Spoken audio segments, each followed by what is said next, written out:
Moment, yeah, I'm gonna re-listen to that and we'll respond to this 1 second. In the wake of the Lewiston mass shooting, law enforcement leaders from across New England recommended that Maine State Police establish a behavioral threat assessment program to prevent future shootings. Maine State Police said they already had one, but 8 Investigates discovered that it's not advertised, and some members of law enforcement aren't aware that it's even a resource. Nora Hogan joining us live here tonight. And Nora, you went down to Connecticut to learn about their threat assessment program, and what did you learn? Well, John, Megan, a group of Connecticut State Police officers runs an interagency program to analyze threats and intervene before someone's behavior escalates to violence. You see, after you're responding to a lot of these calls, that there's something missing. There's a gap that needed to be filled. There's something missing. I like you, but there's a wall. Yeah, so what's been the problem here for how many years? Before it escalates. 2012, 2013, 2014, what's been being ignored here? And then it escalates to the point where someone might get loud and upset and start swearing, maybe even making threats or saying things that sound threatening to others. Or others' fear and immaturity, the people in our systems. Really bad. I don't know what kind of training they were putting some people through. Maybe just sending in some out-of-staters. Knowing the conflict that would cause. Yeah, absolutely really disgusting what some of these punk-ass bitches and jackasses have been doing. And what some really rich people have been paying, allocating, and funding some of those jackasses to do. They know how to open the door for them. They don't even got to be buddies or know each other, but they open the door for each other all the time. And they know the innocent people in between that are going to be hit by all the bullshit, killed. They don't give a shit. Yeah, so what can we do here? What's been the problem? Because they said they want to find out, okay, so what are the problems and concerns? What's upsetting the person? So the issue here, for a long time, for many years, I know many who have been doing the investigations for, 15 years now. This is so disgusting, what's happening here. I can't even. Yeah, when we go into reality too much, we have to keep ourselves somewhat in an imaginary world.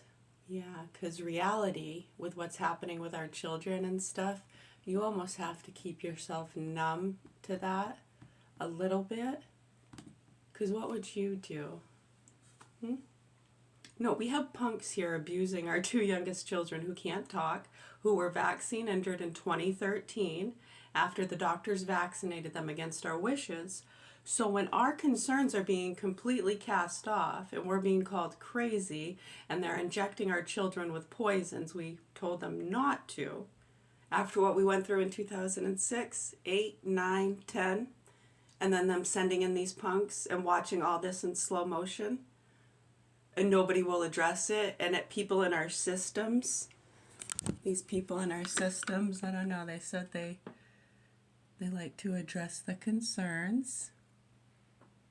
All these people sitting around, their pens and paperwork, devices, access to what? I know. Let me think. Yeah, so when you have people in the systems completely ignoring the concerns and they won't even address it, and you're trying to say, yes, the concerns are the targeting, my children being abused, they tried to kill me, and people are just turning their heads as though it doesn't exist. She's in a psychosis, believing people's third-party beliefs and immature beliefs about ghosts and aliens and catering to those things. Knowing what we've already been through, they think it's funny, some of the people in our systems. So what do we do when we have people in our systems who are acting like very immature people and ignoring the facts and concerns? Now, I don't know if that's you people, maybe others, maybe we got new people now that aren't going to do that, and they're going to take over and come in and save the day from all the meanies who have been ignoring us. Average, Lieutenant Anthony Giuliano's team analyzes a couple of threats a week. I don't know. Looking at people who've made verbal threats or who've been acting erratically, but who haven't committed a crime. You go to a threatening case or a threatening call. Oh, isn't that going to be fun? Good. No, hopefully. Hopefully, because we got a lot of people with concerns that have been being ignored. Maybe even sounding threatening to some of these fucking idiots in our system who get threatened if you fucking look at them the wrong way.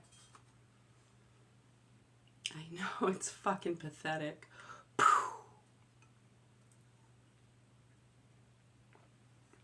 Yeah, so when those concerns are being ignored, and you have people in the system saying those things, then that brings a whole other fear and concern to us, seeing people in our systems acting that immature with those kind of beliefs, playing stupid, catering to them, knowing what's happening with our children, knowing their ignorance and catering is only going to further our children's abuse and just keep going further and further and further down those fucking nasty rabbit holes that are going to be harder to get out of. Unfortunately for our children, they've been abused for years.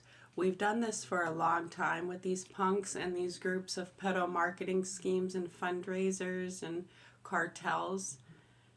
So thanks a lot to everybody who's been ignoring it and going along and playing along with these allocations and targeting things. Our children are already fucking dead. We're already fucking dead. We're trying to help your fucking asses. So if you feel threatened, we're so sorry. We have felt threatened for a long time in the environments we've been in and how things get ignored and certain people get favors and others get shoved into the gutter and people turn their heads to it and it's okay because they're not one of them. They're not a team player. And then that gets ignored and it's conspiracy and they're just being a party pooper. They're the problem. This is fucking disgusting. So yeah, my name is Mary. We're at the old Governor John Hill Mansion in Augusta. Christopher LaJoy, the private investigator in 2009 who shot himself, was trying to tell my parents and others what the fuck was going on around here. The Mayans that he mentioned is because some of these cartels use those trafficking lines to traffic people, drugs, and other things. Right, sometimes along the line on those trails, stuff gets turned into pottery, buy some ceramics, pawn shops, whatever it is. Nothing to see here, folks. And go to a different line, alternate.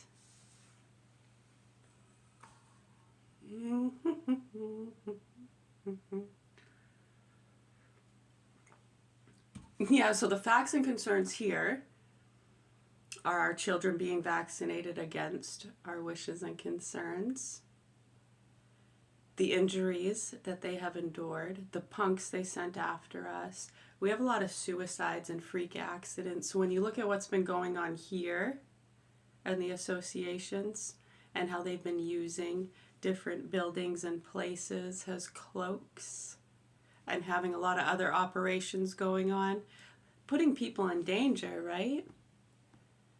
It's funny, the ones operating and conducting, paying for, allocating, a lot of that stuff, funding, getting a lot of the groups going and funding a lot of them,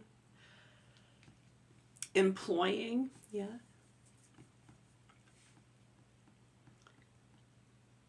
You never see them, do you? No, they're not around. The people that you see that take the heat are left holding the bag, get thrown under the bus. Where are they? Where are they?